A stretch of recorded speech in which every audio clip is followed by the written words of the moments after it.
இன்னொன்று, நீங்களும் செயல் தலைவராக இருந்து தானே வந்தீங்க. ஆமாம். ஃபஸ்ட்டு இளைஞரணியில் இருந்தீங்க, அதுக்கப்புறம் பொருளாளரானீங்க, அப்புறம் செயல் தலைவர். நான் எதுக்கு இந்த பொருளாளர்லாம் எனக்கு வேணாம், நேராக அமெரிக்க மாப்பிள்ளலாம் வேணாம், நேராக செயல் தலைவர் ஆகிடுறேன்னு சொல்லிட்டு அன்னியார் கோரிக்கையை வைக்கிறார். அதை சிஎம் ஏற்றுக்கல. அன்னியார் கோரிக்கை வைத்ததும் உன் கோரிக்கையெல்லாம் கேட்டு கேட்டு தான் எம்எல்ஏ ஆக்கி மந்திரியாக்கி துணை முதல்வராக்கி எங்கே கொண்டு வந்து நிறுத்திருக்கான் பாத்தியா உன் மவன். எல்லாம் தலையிடாத. உன் பேச்சை கேட்டு கேட்டு இன்னைக்கு கட்சி எங்கே கொண்டு வந்து நிறுத்திருக்கான் பாத்தியா, பேசாமல் இரு என்று சொல்லிவிட்டார். இவருக்கு தெரிந்தது இப்போது விட்டால் எப்போதும் வாய்ப்பில்லை என்று அவர் நினைக்கிறார்.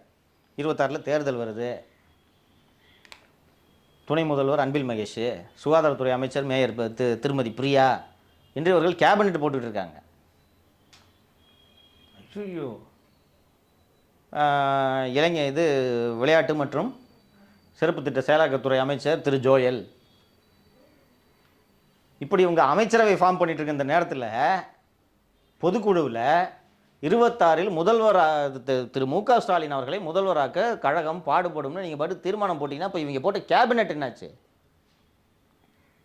இவரோட வரலாறு தெரிஞ்சால் உங்களுக்கு இது வியப்பாகாது.